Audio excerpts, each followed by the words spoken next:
रामकृष्ण हरी।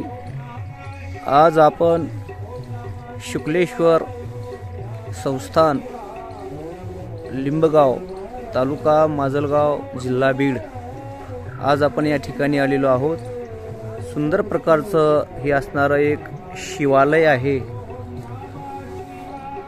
भव्य रमणीय असं हे ठिकाण आहे आणि या परिसराचा या मंदिराचा इतिहास खूप जुना आहे।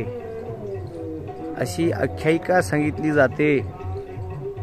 एक इंद्राने एका गंधर्वाला शाप दिला आणि तो असणारा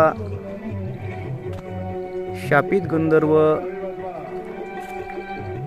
या ठिकाणी एक महान ऋषी भारद्वाज नावाचे ऋषी आणि त्यांचा असणारा यज्ञ भंग करण्याकरता तो राक्षस आलेला आहे आणि यज्ञ भंग करण्याचा प्रयत्न करू लागलेला आहे। त्यानं सांगितलं माझा उद्धार करा नाहीतर मी तुमचा यज्ञ विध्वंस करील। शेवटी भारद्वाज नावाच्या ऋषीने इथून महान असं असणारं तीर्थ गोदावरी इथून वास्तव्यास आहे।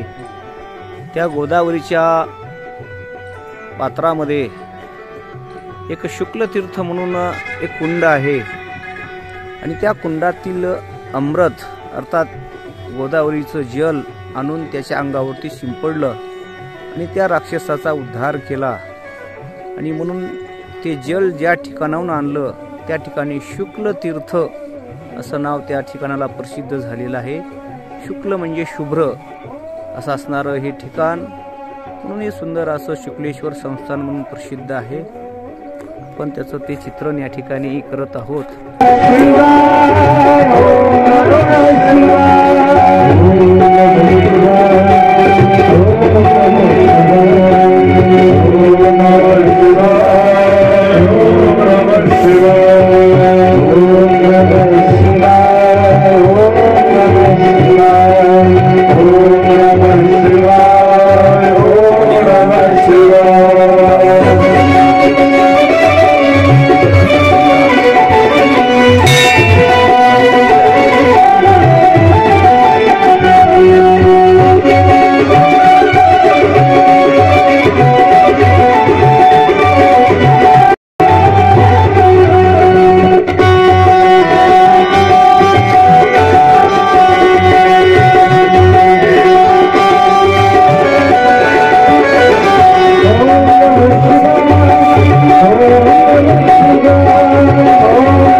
Oh